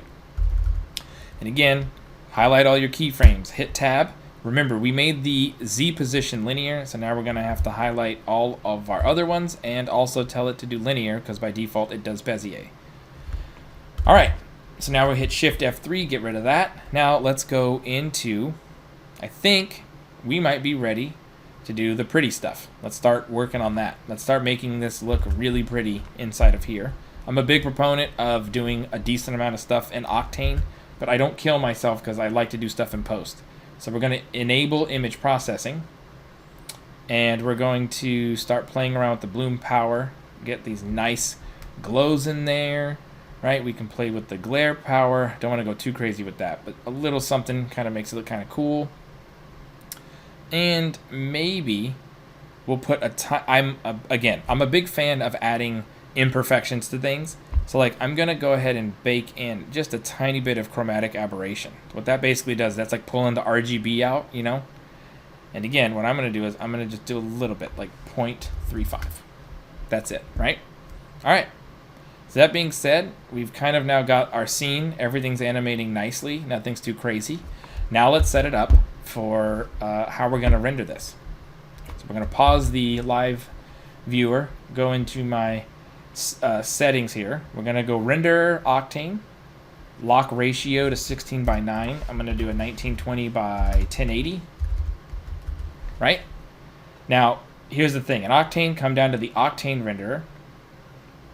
And if you go to the render AOV manager, again, I use sRGB color space, and I have it tinted for OCIO. So we don't need to be doing all that extra stuff. So I'm leaving color space there. We're doing HDR 30. We're going to do an EXR 32-bit channel for our render. We're going to save beauty. We're going to also do a denoised, right? And this is the most important thing that I really want to kind of stress. Remember at the beginning of the whole tutorial where we did the CryptoMatte logo thing? It's time to kind of figure out why we did it this way. So in the render AOV manager, we're going to do CryptoMatte. Now, a CryptoMatte is awesome. It basically allows you to pull from multiple different things in your scene to create a mask. So down here, if I hit the CryptoMatte material node, every single material has a different color. In After Effects, we will be able to pull these apart and make mattes from them. And look what we get. That green is actually a different material, right? It's not the black carbon fiber, it's not metal, it's green. So look, it's a dark purple. We can extract this in After Effects to do a black and white matte, which we will do. All right, that being said, by default, it always comes into material node name, right? So whatever the different material is, it's going to come in as a different piece. So you'll have an option to select any different material in here, which is awesome. You can also do object node names, geometry node names. So again, if we go to geometry node name and we click it, it's the same kind of idea, but different. What I want is I want to make sure it's material, right? So we're back to this one, right? The pink, the purple, the brown, the green. Cool. Now, last but not least that I like to do too is maybe a little bit of depth of field. Nothing too crazy. We're also going to drag an Octane node up here just because now I'm going to do some really basic depth of field. So again, how do we do that? It's pretty simple, guys. You're going to click your tag here on your motion camera, right? We're going to come in here to thin lens, and we're going to do physical camera and depth of field. And we're going to come up here, click the this is like your pick focus. We're going to pick the logo for our focus, right?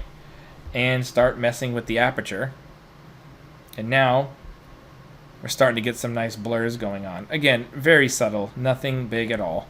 And again, right, our focal depth, by the way, is what this is finding. So if I click the wall, if I click the plane, see how this goes from 350 and now our logo's out of focus? So here's what we're going to do. We're going to do this. We're going to select our logo, and we're going to have the background be out of focus. So what we're going to actually do is we're going to key our focal depth, right? Because that's what this is controlling. And as I go back to the beginning of the animation, like maybe let's go where we have a lot of change, right? Like right here, frame 3, it's out of focus. Well, that's because the logo's not in the same place. So with this focal picker, click this. We want the polygon geo. Now my logo's in focus, and as you can see, this is changed. So we're going to keyframe that as well. And we're going to go to frame 0, and now this is out of focus. We're going to click it again. Now the logo's in focus. The focal depth number changed, so we keyframe that. And guess what? Now as we cycle through frame by frame, the depth of field is following the logo just like we want it, right? So we're going to go towards the end of our animation where we start to get even closer, and we're going to continue to do the same thing. So frame 24, we're going to pick the logo again, It changed because the logo's getting closer now. And we're going to continue to go frame by frame. And now as we get here, we want to click dead center on the Cryptomat logo, right? Because that's where we want to focus on. Now, as you can see, we're way out of focus now, but this is what we want. I'm going to keyframe this on frame 29, and now we're at 34. And then the next frame, we're basically out of here. So now that we've got that all going, the only thing that's bothering me, the only thing is this. It's offset, right? It's off center. Everything else is looking really good, but we're off center. That kind of sucks. So how do we fix it? Remember, the camera morph is using 3 different cameras for its position. So if I uncheck this last camera, now this is where it gets kind of tricky. When you look at this red line from the camera morph, it's telling you what the movement of the camera is, right? So if I move this third camera over, look what it's doing to my render. It's actually centering it, right? So now when we play through it, oh, that's maybe too much. Something like this. Now, nothing has changed. The rest of the animation is perfectly fine. It's because these other 2 cameras haven't moved. I've only adjusted the X of camera 3, and now I have what I want. I don't have that weird, where I want to be flying into the middle of the frame into my next shot, right? So that's it. So now, guys, we've got everything ready to go. We've got our focal depth, our post-image processing. We've got everything. So now we get to do the really fun part, render it. So we've got our, again, denoise beauty. We've got our regular beauty. Make sure you do that. And EXR, you have to have EXR for it to be working with the Cryptomat. So we're going to pick a place to render this. And I got a Cinema 4D render in here. And we're going to do MV 1 second animation. Right? We're going to name it that. And while it renders, I will pause the screen recording. And when it's done, we'll jump back into After Effects, and we'll finish this thing up. All right, we are back. Render's done. I did forget one thing, guys. If you, when you render this, make sure your output is set to all frames. I only had it on 1 at first, and I didn't know. When I came back, I was like, why isn't my animation done?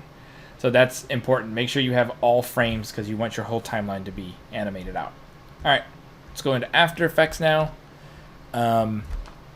We're going to, I already have it set up like this. I always like to have Cinema 4D renders.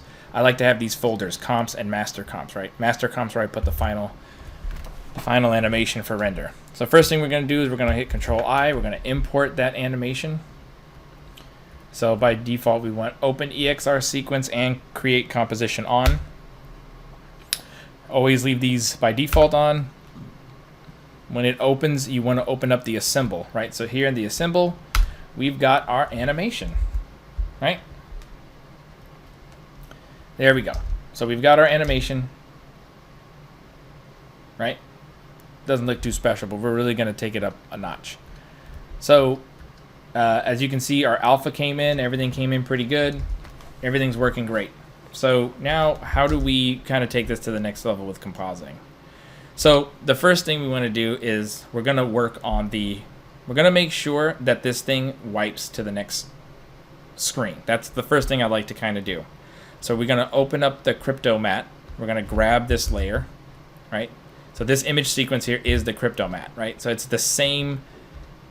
EXR basically saves all your layers. So if you come into any of these, you can see it has cryptos, denoised, and the beauty all in one thing. So we're going to paste the crypto up top here, and this is what we want, right? This is, see this color? We're going to click this, and it goes white.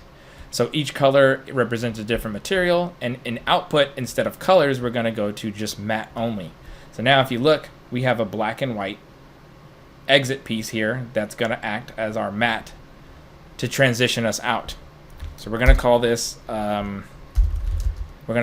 matte for exit. So that's done. Now let's start working on, we're going to use that later because we're going to do some pre-comping and stuff. So now let's figure out how we're going to make this thing look really great, right? So I'm going to delete this Pro EXR, like this null layer. I get rid of that. I'm going to hit Control-Shift-Y to make, Control-Alt-Y to make an adjustment layer. I'll delete the null. and we're gonna call this like, first things first, we'll do noise. I like to always add noise to something. That's why I didn't make the render like super crisp. I like to add a little bit of noise. It just adds a little something. It just gives it a little bit of grain. It looks really nice, right? That's my first thing. Second thing we're going to do, we're going to make another one. So Control-Alt-Y. We're going to call this optics. Now, what this is something I like to do, right? So if you do optics, something I've kind of learned to kind of really help make the punch. Optics compensation is something you use when you're like taking footage from something that has like a different lens, and it has optical like and the curving that happens from the optics on a camera lens. You use this to take that out for like tracking, right? So if you're using a wide angle lens and you have to do tracking, you have to do optics compensation to compensate for the lens, track it, and then put the optics back on it at the end. So what I like to do though, see how this is bending it forward? If you hit reverse, look what it does. It creates the opposite effect. It does like this really cool like zoomy thing that I love, that like I'm addicted to right now. So what we're gonna do is, when this thing hits like right here, when all this information's changing, I'm gonna have this basically go from 0. We're gonna keyframe this, go forward a couple frames, maybe like 2 or 3 frames, like right here, and we're gonna rip this thing up, right?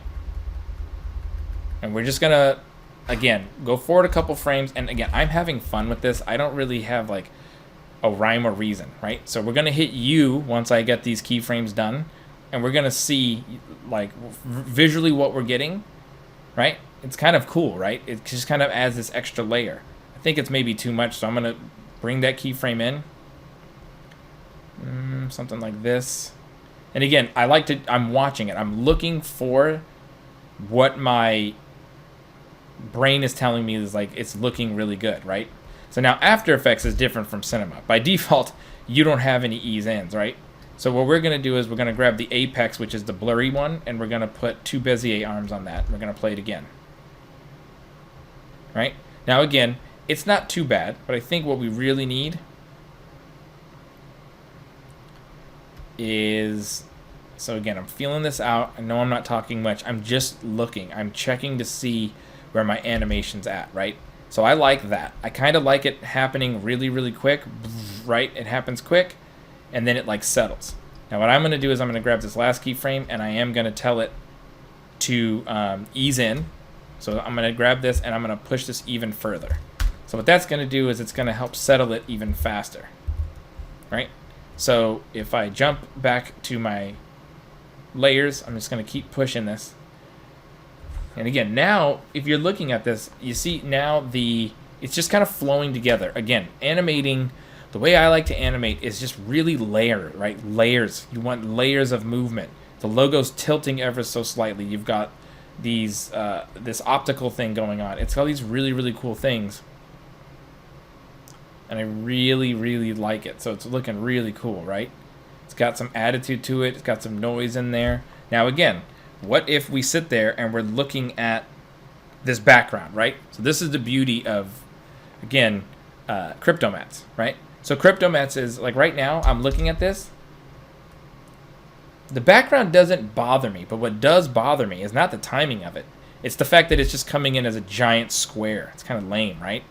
Well, let's go ahead and use our Cryptomat to kind of fix it. So inside of here, inside of this Cryptomat, we're going to copy this layer. We're also going to select the plane here. See how the plane is white? We're going to go back to matte only. We're going to come out here. Now this beauty layer, which is what we're looking at, we're going to say to it, use this layer 6 as this is a alpha matte, and we want luma matte. Now you see how it's only cutting out the background? If we hit invert, now we just have the logo, right? So look at that. Now we just have the logo. Crazy, huh? So now it's just the logo. So now we have successfully separated the background. Almost. We're going to now paste the Cryptomat before we selected the background, and we're going to call this just plain background, right?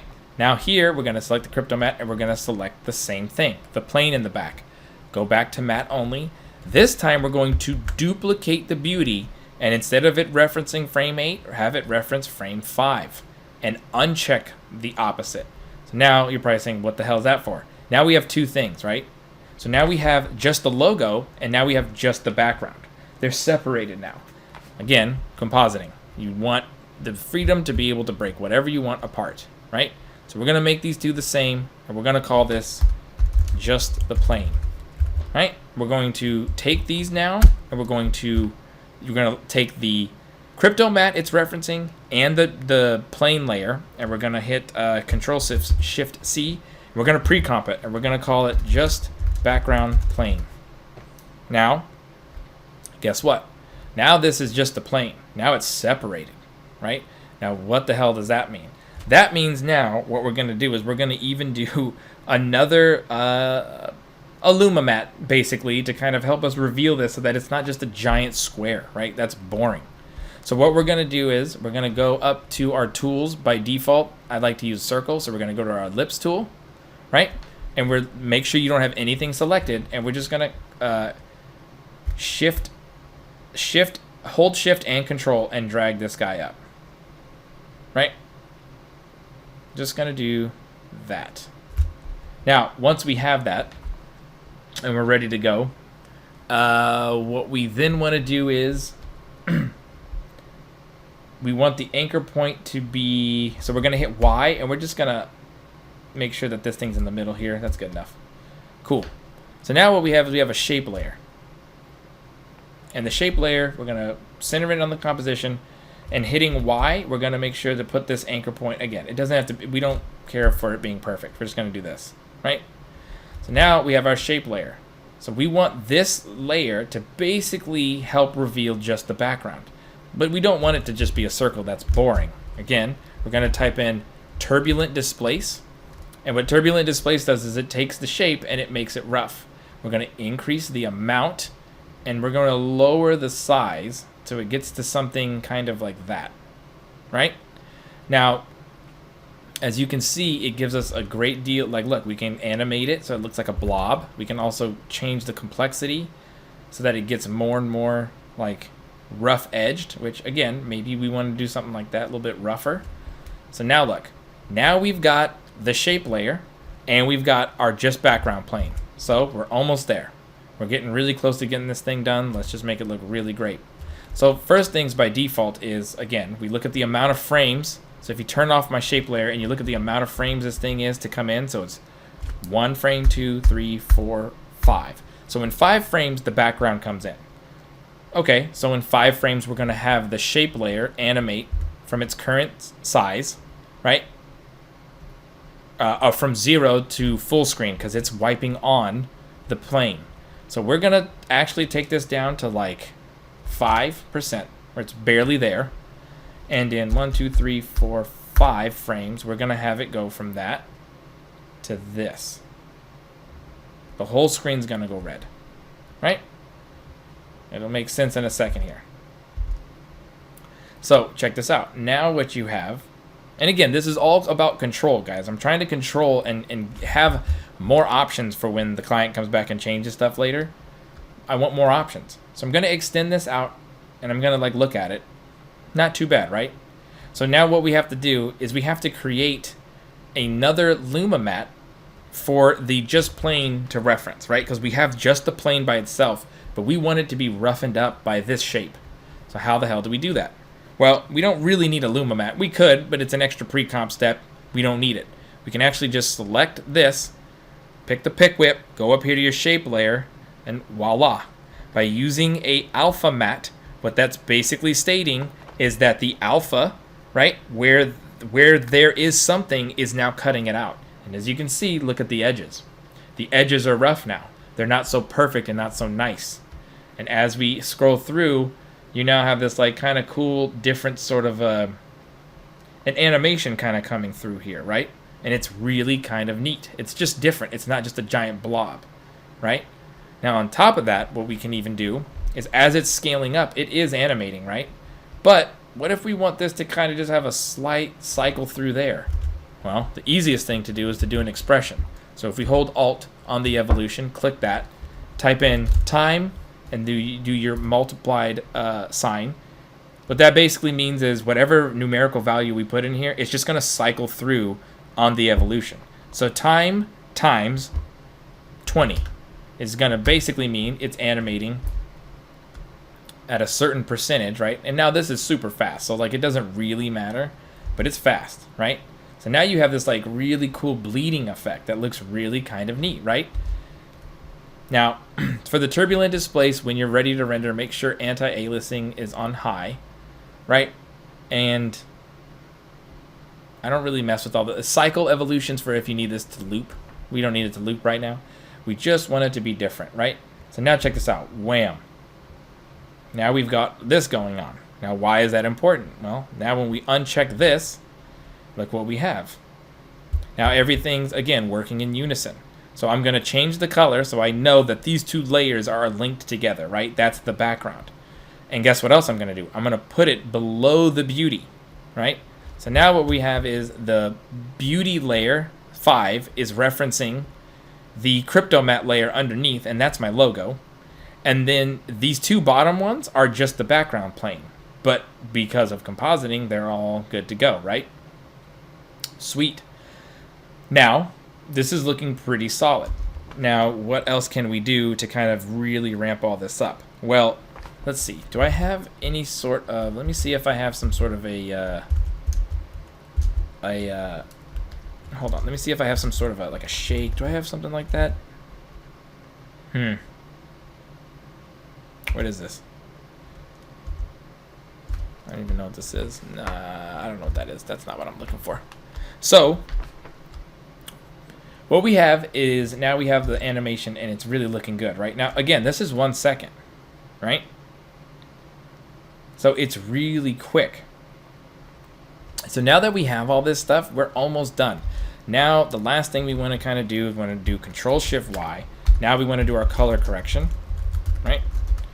And again, I'm going to be using Lumetri color, which is built-in color for After Effects. And again, I'm just having fun. So under the Creative tab, I like to come in here and start messing with looks. So they have like all sorts of different things, and you can kind of come in here and click. And they just kind of give you a nice base to kind of start off with, right? They can start tinting things, start adding some attitude on some things. Again, they have like real camera. They have like Kodak and all these cool lookup tables. You can actually go to browse and upload your own. I'm liking... I kind of like that blue one. I kind of like this, right? So I'm kind of liking it. You can also come in here and change the intensity of the amount of it that's in there. So we'll do that. Let's see, what else can we do? Right, so the next thing is let's add our vignette, right? So always do a vignette. A vignette just kind of, again, adds a little bit of extra depth to the scene, right? You can see it there with no feather, and we want to kind of darken it up a little bit, and we want to increase the feathering on it. And then, again, lower the midpoint means kind of bring it in more. We just want the edges to be kind of kissed with this, right? That's all we really want. Now, last but not least, underneath, above optics, underneath color correction, I'm also going to do another aberration layer. So, let's see if I can find it. It's RGB. It's chromatic. That's what it is. VR chromatic aberrations. Now, this one, you have to have your GPU enabled to do this. I've done that already. So, as you can see, this is nuts, right? It looks like a 3D glasses thing. We don't need that much. We just need -1 and -2 maybe. And again, just enough. It's there, right? Like if you zoom in up here, you'll see it's splitting that, right? It's just, it makes it look more real. Like if you look at this now versus to where, if we take off all the effects, look at the difference. Right? It's giving it a little bit more realism. It's giving it a little bit more life, right? Now, guess what? When we're doing this,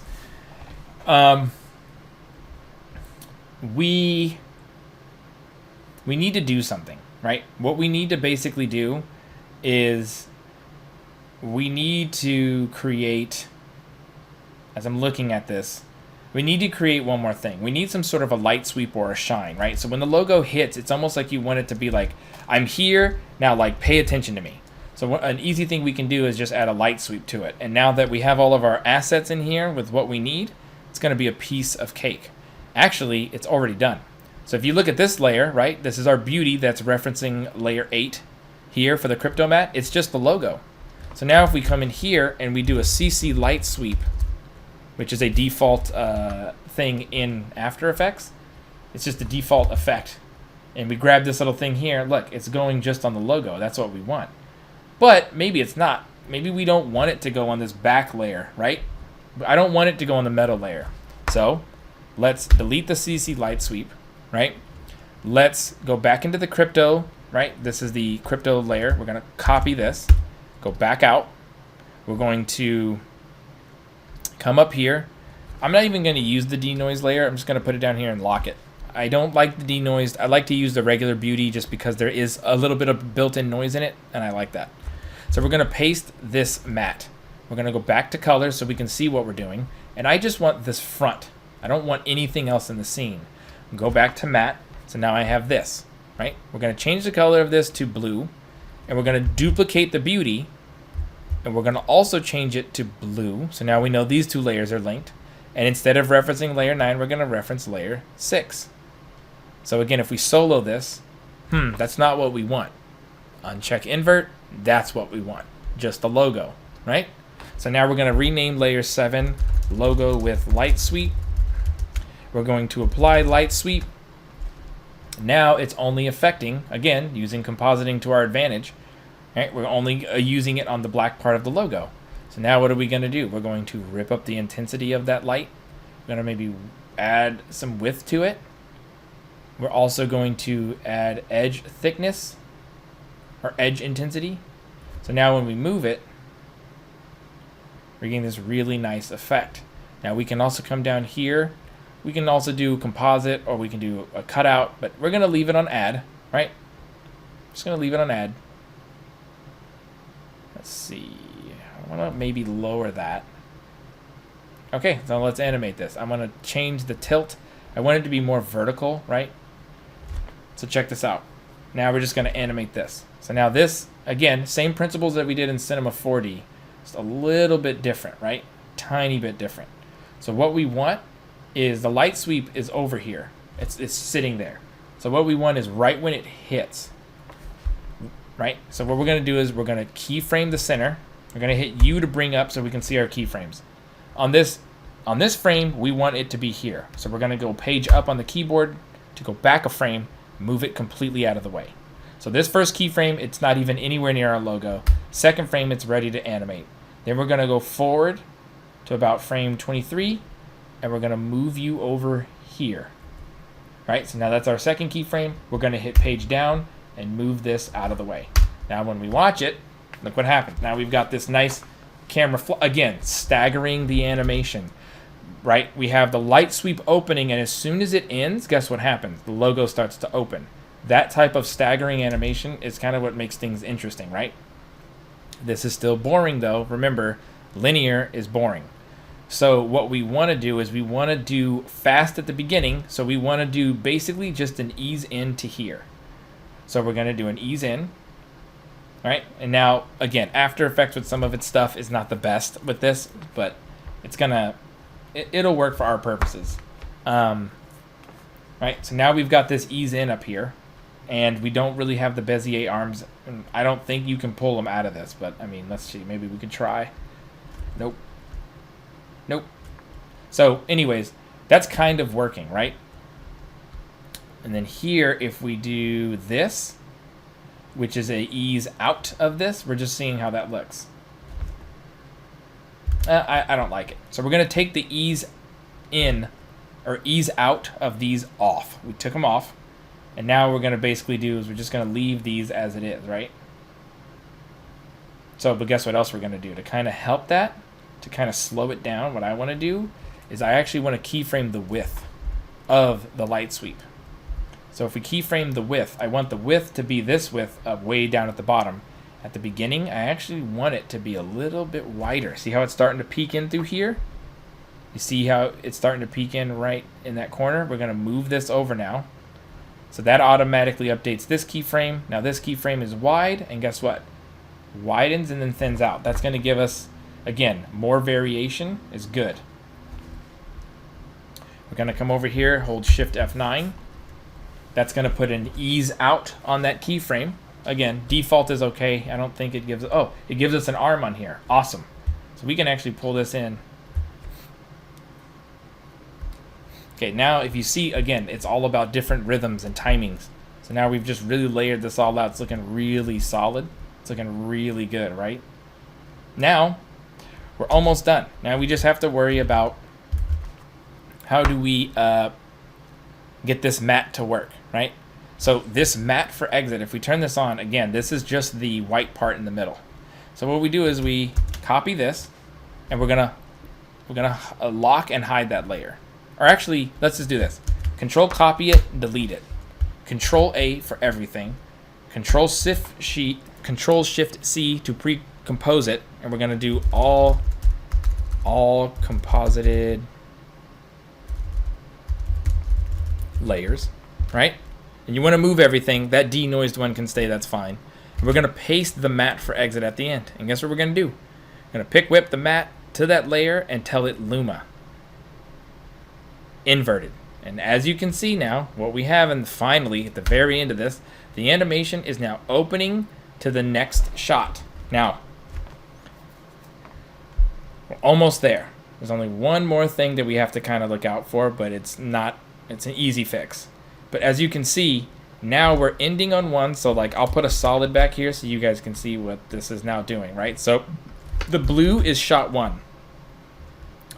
Now we're gonna cut that layer, and I'm gonna show you guys. So we're gonna start on blue and we're gonna end on green.